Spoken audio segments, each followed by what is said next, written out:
This is Henrik Palmgren, and you are listening to Red Ice Creations Radio. You will find us on the web at redicecreations.com. And today we have a wonderful program with Marta Williams for you. This is on communication with nature and animals. But before we get to that, just let me say thanks to Michael Sarian for being with us last week. And he's now a regular on this program, so I'm looking forward to our next program. This is the third Thursday of January, next time with Michael. Also heads up on a subscriber interview with Michael on transhumanism and technology. That's all coming up very soon on Red Ice Creations Radio. Now let's get to today's guest. Today we are joined by Marta Williams, and we are going to talk about communication with animals and also with nature. Marta is the author of Learning Their Language, and her latest book is called Beyond Words. And this is a very interesting subject, communication with nature and animals. I remember hearing an interview with Marta on Dreamland a few years ago now. That was wonderful, and I've invited Marta to the program today to not only talk about her latest book, but also about her work and her research in this field, and kind of highlight to all the people out there who might not be familiar with this area of what I guess could be referred to as intuitive communication. But let's see what Marta has to say about that. By the way, before we bring her on, her website is simply marthawilliams.com, where you can find lots more info about her books and about herself. So welcome to the program, and thank you for spending some time with us here today. Well, thank you so much for inviting me.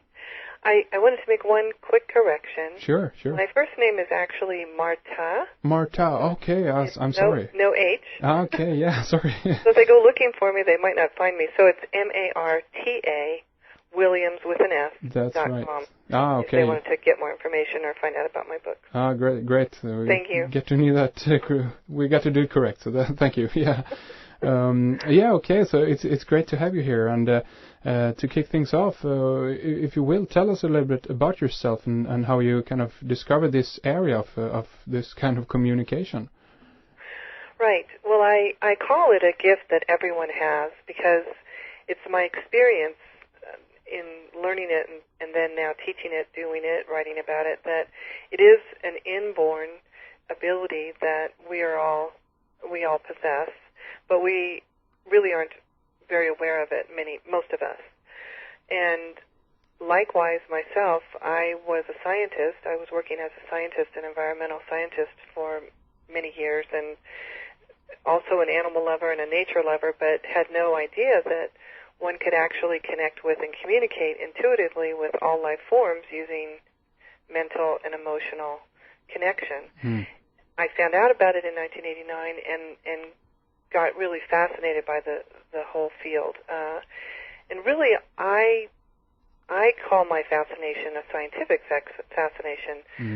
Normal science and mainstream science doesn't really accept this as scientific phenomenon, but the fringe, the edge of science certainly does, and there are many scientists who are studying this phenomenon, and I consider myself to be one of them, and I simply made the transition to do this full time because I feel that it's really critical to reconnecting with nature and turning things around, turning around the situation that we all find ourselves in with regard to this planet and to other life forms. I feel that connecting back is a really key step to changing things.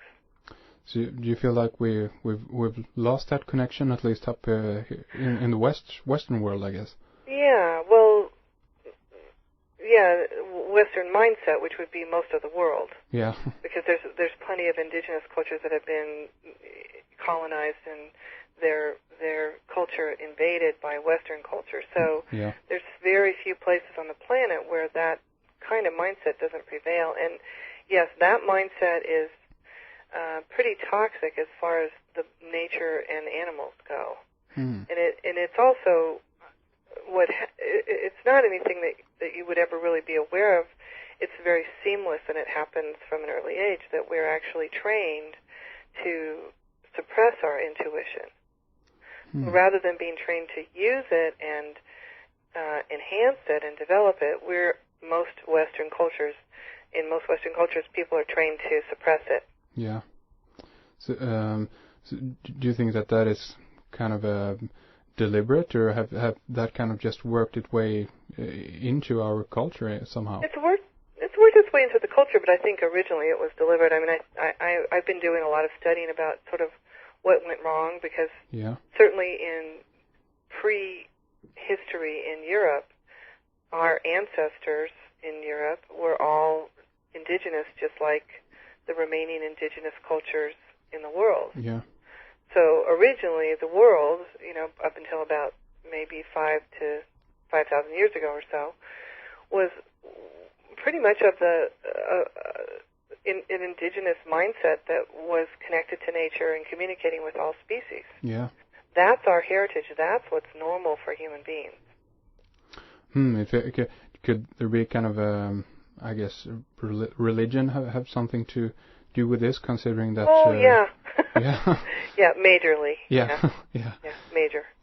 Considering that, I mean, much of, I guess, this area is considered to be kind of pagan earth worship, kind of fall into that category for those who are, I guess, very religious, so to speak.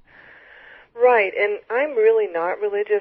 In my book, I say I was raised a Unitarian, and if you know anything about Unitarianism, basically they believe in peace and potlucks. I mean, it's not a religion; it's more like a social club. And so I had no religious upbringing, and I basically came to this as a scientist, and that's kind of still where I sit. And so as a scientist, I'm saying this is real.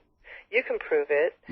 We can communicate with all life using emotional and mental connection. And that it's something that is inborn, innate, a part of all life forms, and it's something that human beings used to do all over the world in prehistory. It's the normal way that humans are. I think it's safe to say, judging by what's going on in the world today, that our culture has gotten pretty screwed up. Yep. I agree. So we've gotten really far away from what's natural, normal, balance. Yeah. Natural, normal balance is to be in connection with nature all the time. So you do studies and tests and this kind of thing to, I guess you don't have to prove for yourself that this work, obviously, but to kind of influence, I guess, other scientists around you and so forth. Excellent question. Actually, you're asking really great questions. Thank you. Oh, okay. Thank you. And what I decided to do as a scientist was not to go the scientific route and try to convince other scientists, because I feel like they're a pretty hard-headed bunch. I remember in graduate school I did a presentation about how I felt that the guiding principle in nature of evolution was cooperation, not competition. And I was basing that on Russian scientists who were contemporaries of Darwin, who studied cooperation and came up with this theory that cooperation is really the force that allowed species to evolve. So you would have thought that, I had said that the world is flat based on the reaction of some of my colleagues. And so I realized that scientists are really brainwashed, and it's kind of like modern medical doctors, have such a resistance to going towards holistic medicine. Yeah, sure. The same concept. So basically, my direction has been to go outside of the system and say, okay, all you people out there who are interested in learning this, ollie oxen free, I'd be happy to teach you. So I'm not trying to convince anybody. Yeah. I'm just trying to get the information to the people who want it, and there's just millions of people who want this at this point, all over the world. And so that's why I wrote my books, because I wanted to get it out there in a way that was from a scientist's point of view, that was really level-headed and grounded and down to earth. I don't consider myself New Age. I don't consider myself particularly pagan or anything else. I'm a product of modern culture, but I'm a scientist who's and I'm an animal lover and I'm a nature lover. That's yeah. kind of how I would describe myself. Mm. So there are people, for example, Rupert Sheldrake, Yeah. who's a scientist in England, who is a microbiologist who's also dedicated his life to this phenomenon, more or less, and he has done a lot of scientific studies to prove it, and he continues to do that. And so I feel like there's plenty of people who are doing that, and I'm leaving that aspect to them. They aren't getting any recognition from the scientific community, so it's kind of pointless as far as convincing the scientific community. Yeah. But fascinating research nonetheless, and statistically valid. Yeah. Statistically verified. But I don't know. This might just be my take on it, but it feels like these kinds of areas, the interests, at least from the people, have increased. Areas like quantum physics, and of course we have the kind of work that Lynn McTaggart does, who wrote a book called The Field, because in some sense, I guess this connects with your work, I guess. Absolutely. It's 0 point. What do they call that? 0 point field or 0 point energy? Yeah, 0 point field theory. Yes, that absolutely intersects with this phenomenon, and I call those the fringe scientists, because the people who are studying that in physics are people think they're a little bit out there. Yeah, yeah. People think that Rupert Sheldrake's just crazy. So yeah, there's people on the fringe who are studying this and coming up with really great information. So yes, there is an intersection there between what they're doing and what I'm doing. So have you? You said you mentioned 1989, I guess. Was it something that happened to you that got you into this area? Yes. Well, I was, as an environmental scientist, I was feeling like what I was doing was just kind of putting a Band-Aid on the problems that exist for the Earth and for wildlife. I studied wildlife biology. My focus was preserving wildlife, and I ended up working a lot in environmental regulation and cleaning up toxic waste, because a lot of my research had been on the effect of toxics on wildlife.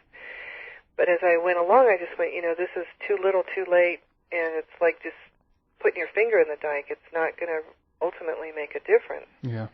So I was searching, casting about for what could I do that would make a bigger difference faster and really maybe turn this around.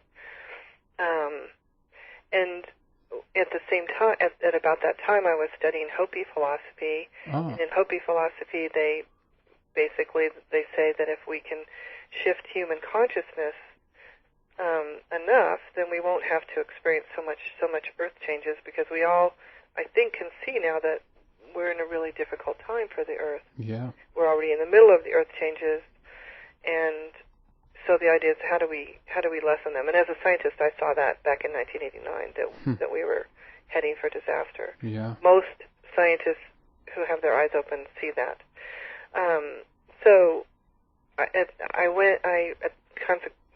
concurrently went on what's called a vision quest, where you go out into nature and you just go off by yourself and seek guidance from nature. And when I did that on that trip, I found out from one of the trip leaders about a person who taught intuitive communication with animals, and I had always just thought that was science fiction. I did not know that it was real. Yeah. I thought it was a great science fiction, and I had a lot of novels that were my favorite novels where people could talk to animals, and I just thought, wouldn't that be great? Yeah. No clue that you could do it, and when I found out there was someone who taught it, I focused on that practically the whole trip, and I realized that was really the point of that trip, was to get that information.